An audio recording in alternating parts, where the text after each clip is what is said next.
Mapalad ang may malinis na puso sapagkat makikita nila ang Diyos. Ano po? Yun pala yung napakagandang kahulugan. Kaya kinakailangan natin na meron tayong puso sa paglapit sa Diyos. Ano po? Kung wala yung ating pong taos-pusong paglapit sa Diyos, ay hindi natin siya makikita. At napaka-imposible rin na tayo'y lumalapit sa Diyos. Sasabihin natin, sumasamba tayo sa Diyos nang wala tayong pag-ibig sa ating puso. Sinasabi nga, ang Diyos ay pag-ibig. Kaya tayo rin naman, bilang mga tumanggap sa Panginoon, kailangan meron din tayong pag-ibig. Kung sinasabi natin nga, iniibig natin ang Diyos, iniibig din natin dapat ang ating mga kapwa. Ano po?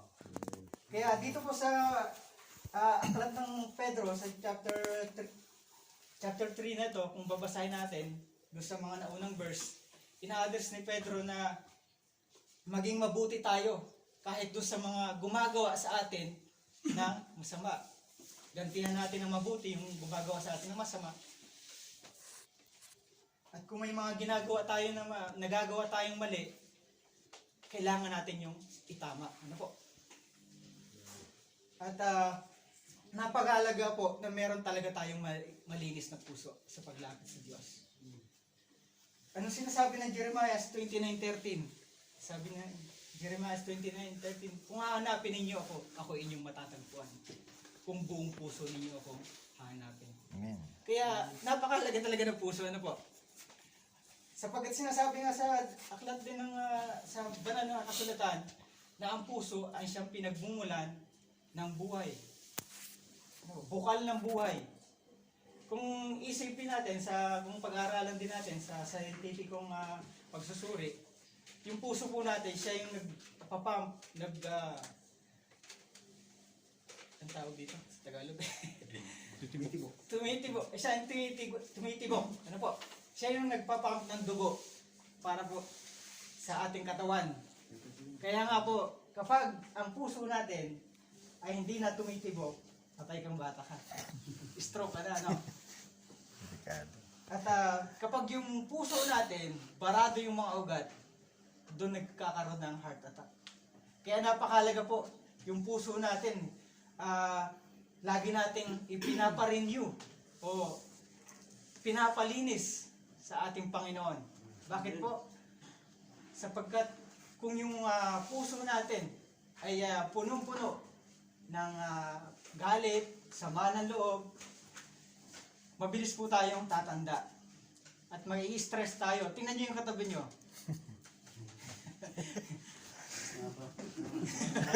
Monong bata. Nakita nyo? Stress.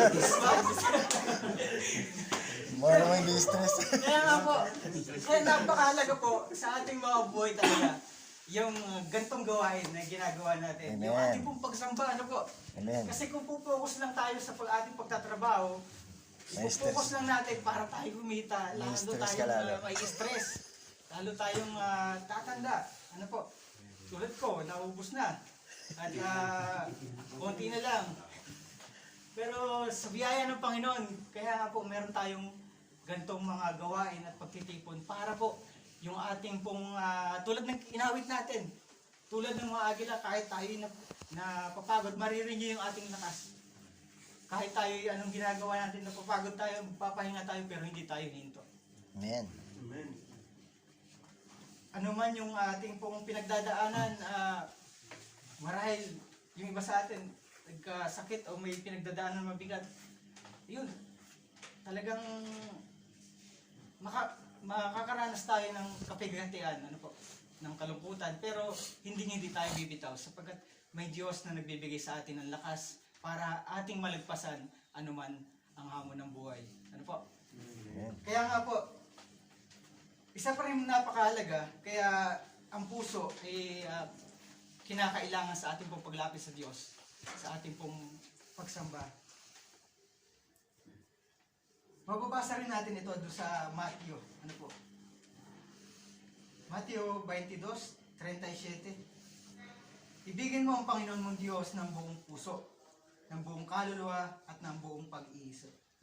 Kaya nga po, doon pa lamang sa pinakamahalagang utos, ay kasama na yung ating pong puso sa ating pong pag-ibig sa Diyos. At bukod sa kaluluwa, pag-iisip, talagang laging naroon yung pag-ibig dapat. Ano po?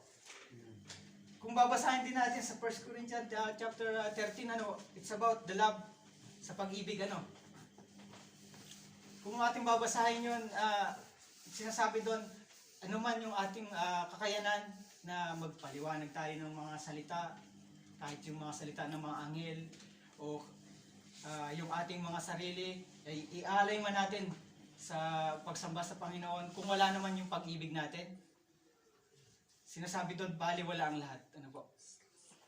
Kaya, ingatan po natin yung ating mga puso.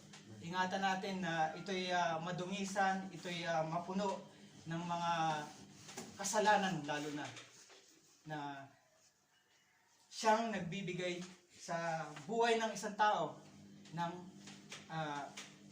kadiliman. Sapagkat ang Panginoon ay liwanag.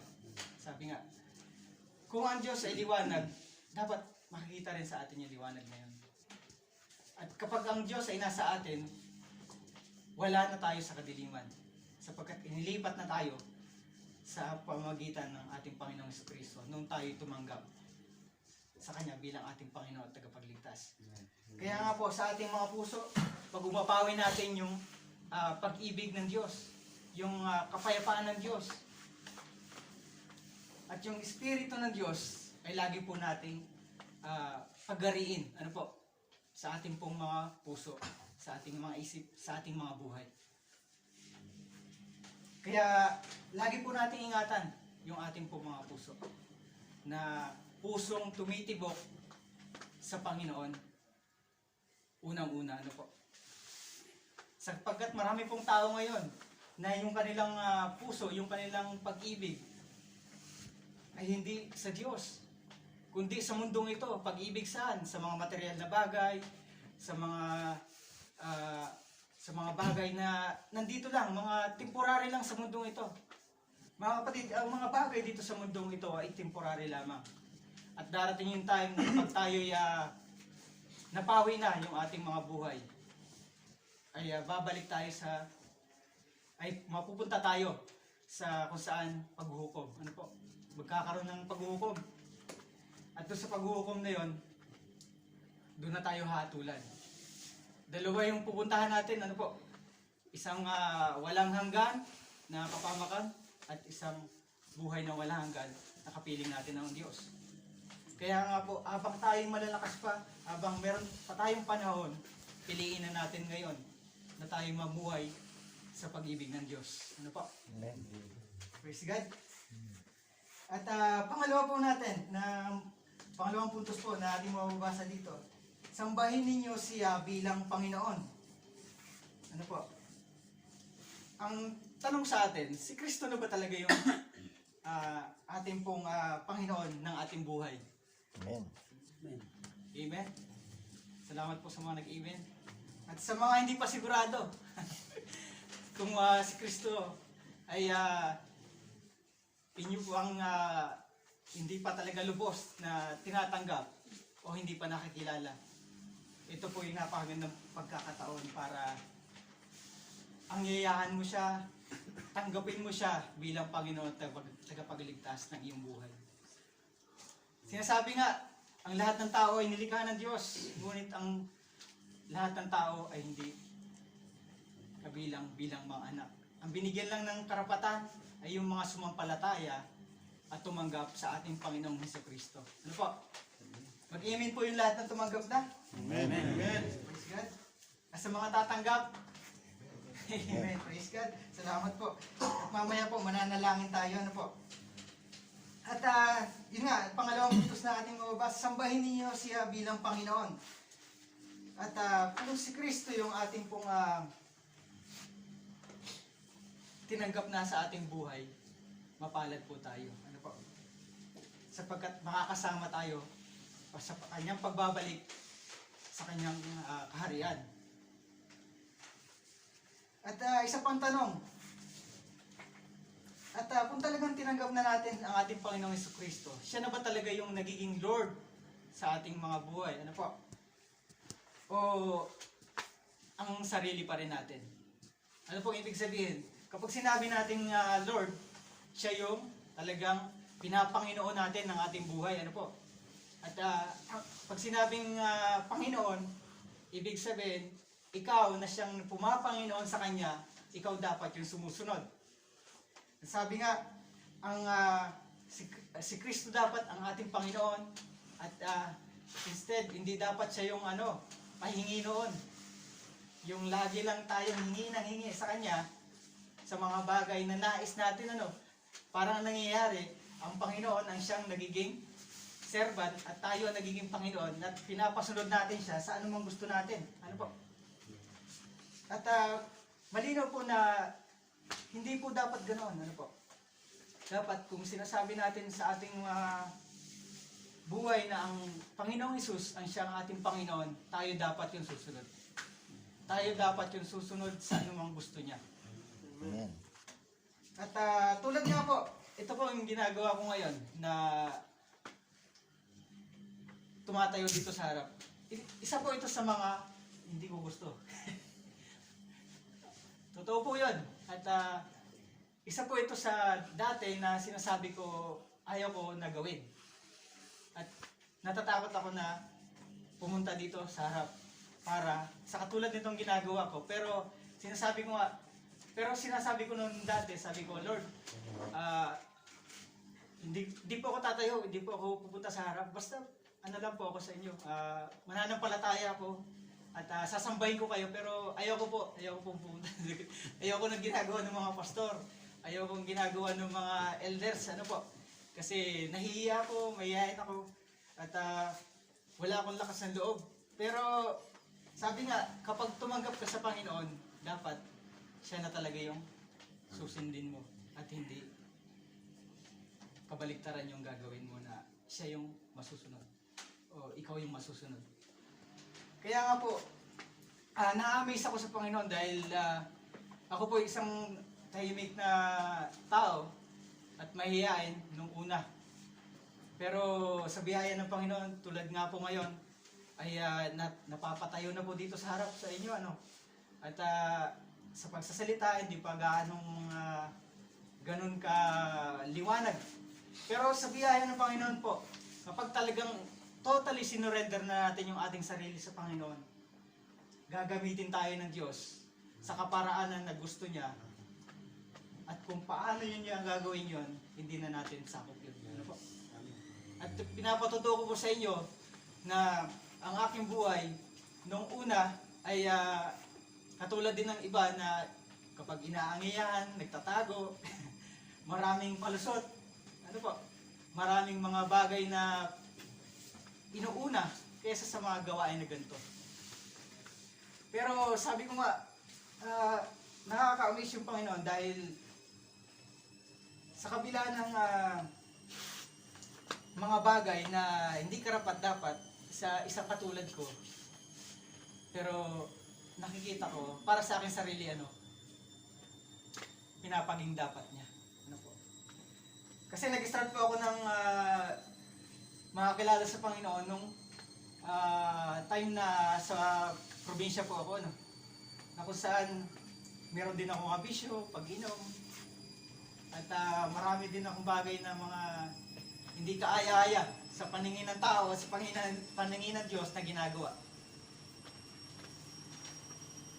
Pero nga, sinasabi nga ng banal na kasulatan na kapag ang Diyos na ang siyang pumilos, kahit pa gaano katigas yung ating puso, kahit pa anong tago natin, kahit anong iwas natin, kasi ganun ako eh. Ako yung taong iwas ng iwas. Ayaw ko talaga yung ganito, pero na-amaze ako sa Panginoon dahil ito nga yung patotoo ko na narito na ako sa inyong harapan, nakakapagsalita ng ganito. Kaya ang Diyos napakabuti talaga. Ano po? Na isang makasalanan na katulad ko ay iniligtas niya at ngayon ay ginagamit na maging sa pagpapaawit. Hindi rin naman ako magaling magpaawit. Pero nag-start po ako sa Abu Dhabi. Kami po ni Brad Leo. Ano po, nung unang pagsampa ko ng Abu Dhabi, first time ko mag-abroad. Nung una, wala pa kang gawain na katulad ng mga ganito. Nung una, nayaya pa ako mag-inom sa labas. Tapos ganyan din po yung mga tulugan, double deck.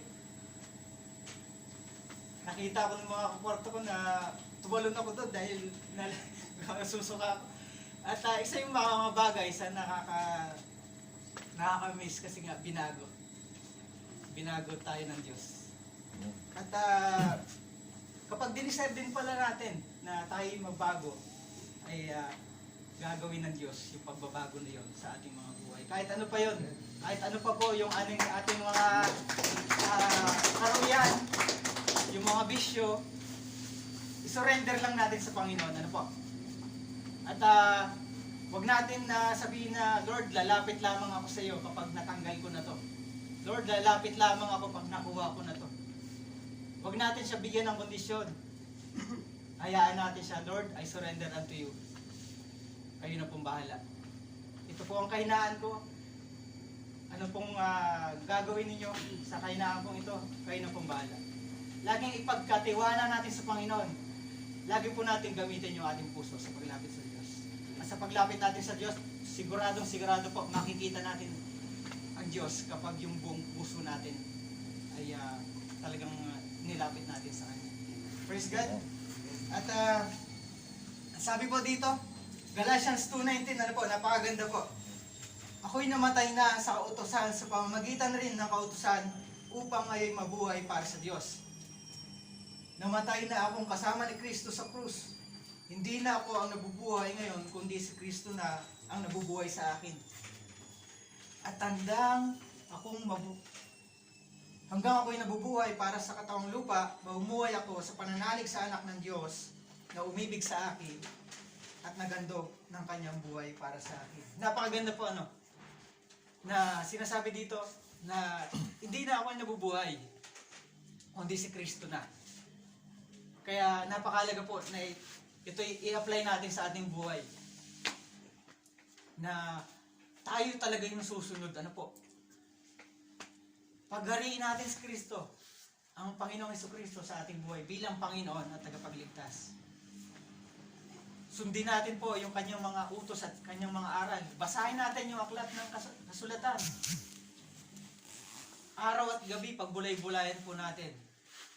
Napakadali na po ng access ng Biblia ngayon. Meron tayong cellphone, lagi tayong tumitingin ng cellphone. Halos lahat po dito may cellphone, di ba? Amen. Download natin. At basahin natin yung aklat na siyang manual ng ating buhay. Hindi man tayo ganun kagaling sa pangunawa sa mga salita, pero pag binasa po natin yan at sinik natin ng buong puso natin kung yung pangunawa na nagmumula sa Diyos, mauunawaan po natin. Kaya napakalaga po na binabasa talaga natin yung salita ng Diyos na siyang magbibigay sa atin ng kaunawaan sa kalooban ng Panginoon sa ating mga buhay. Upang tayo hindi manghina, upang yung pananampalataya po natin maging malakas, matatag sa kabila ng mga pagsubok sa buhay, maging Panginoon sa mga umuusig po sa bawat isa sa atin. Meron na ba ditong nakarinig na, pwede ba kayong mga born again, kayong mga naggaganyan pa kayo? Pwede namang sa bahay, sa kwarto na lang, manalangin na lang. Pagod na kayo, pupunta pa kayo doon. Ang lamig pa. Pero, yun nga ang difference, kapag ang Diyos ang pag-asa natin, kapag ang Diyos ang lakas natin, ano man yung kapanghinaan natin, lalapit at lalapit tayo sa Kanya para magpa-renew. Ano po? Amen. At pangatlo po, malapit na. Mabilis lang ito eh. Pangatlong puntos po, lagi kayong maging handang paliwanag sa sino mang magtatanong sa inyo tungkol sa pag-asa na nasa inyo. Ayun. Kapag may nagtanong sa atin, Bakit nyo ba ginagawa yung mga ganyang gawain? Anong napapala nyo? Meron ba tayong nare-response? Kaya na ba nating ipaliwanag sa kanila yung ating pag-asa? Yung ating dahilan kung bakit natin ginagawa ito? Dapat po, alam na natin ano po. Malinaw na dapat sa atin na ginagawa natin itong mga gantong gawain hindi para tayong maligtas. Sapagkat kung tinanggap natin ng Panginoon, ligtas na po tayo. Pero ginagawa natin ito para yung ating kaligtasan po ay patuloy na manariwa sa buhay ng bawat isa sa atin sa araw-araw. Sapagkat ang tao po, kapag marami tayong ginagawa, marami tayong iniisip, marami tayong kabisihan sa buhay, pwede tayong tangayin ng mga kabisihan at isipin na yon para malayo tayo sa napakagandang relasyon natin dapat sa Panginoon. Kaya nga sinasabi po sa Joshua 1:9 na pagbulay-bulayan po natin yung aklat ng banal na kasulatan. Nandun yung nakasulat. Yung mga dapat nating gawin para manatili tayong masaya, masigla, at hindi tayo yung malungkutin, meron tayong lakas. Ano po? Sa buhay na ito, napakarami pong mga bagay na pwedeng mag-alis sa atin sa napakagandang relasyon natin sa Diyos. Nariyan yun kapag masyado na tayong focus sa trabaho o marami tayong bagay na gusto nating hangarin o hinahangad. Minsan nakakalimutan na natin ng Panginoon. Mas inuuna natin siya. Yung iba nga, minsan kahit sa labahay na lang napapagpalit pa si Lord. Ano po? Imbis na dapat ay sasamba muna siya bago ang lahat ng bagay. Minsan, sa mga bagay na maliliit na bagay, napapagpalit pa yung pagsamba. Pero sa atin po na narito ngayon, salamat sa Panginoon, salamat po sa oras ninyo, Amen. sa inyong ibinigay ng time. Alam po na hindi nasasayang po ang oras na ito na katulad ng ganito ginagawa ninyo para po sa Panginoon at para din po sa ating buong mga sarili. Ano po? Para po tayo mas lalo pang tumatag, mas lalo pa nating makilala ang Panginoon, mas lalo pa nating makilala siya at makayanan natin ipaliwanag sa iba kung ano talaga yung ating pong pag-asa. Ano po?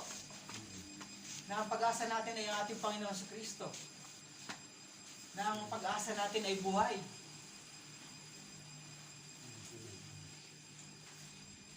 Buhay ba si Kristo sa inyong mga buhay, mga kapatid? Amen.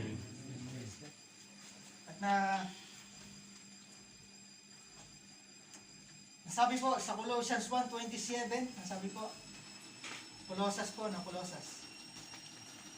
Niloob ng Diyos na ihayag sa lahat ng mga hintil ang dakila at kahangahangang hiwaga na ito. Walang iba kundi si Kristo na nasa inyo. Siya ang ating pag-asa na tayo makakabahagi sa kaluwalhatian ng Diyos. Mga kapatid, si Kristo, nung tinanggap mo siya bilang Panginoon tagapagligtas, nandiyan na siya sa iyo. Amen. Paniwalaan po natin ito. At meron po tayong banal na espiritu. Kasama natin ang Panginoong Jesucristo. Ang kailangan lang natin, hayaan natin siya yung kumilos, gumalaw. Sumunod lang tayo sa Kanya. Ano po? Huwag natin siyang pangunahan. Seek first the kingdom of God in His righteousness. Unahin natin ang Diyos sa ating buhay. At bago ang lahat ng bagay.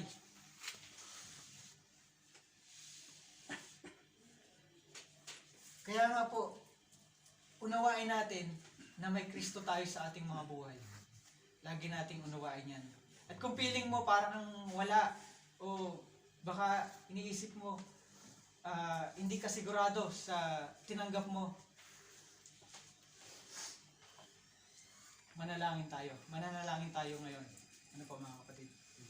Para po yung pagkilala natin sa ating Panginoon pagkilala natin sa ating pag-asa na ating Panginoong Kristo ay maging buhay sa ating pong mga sarili. Ano po?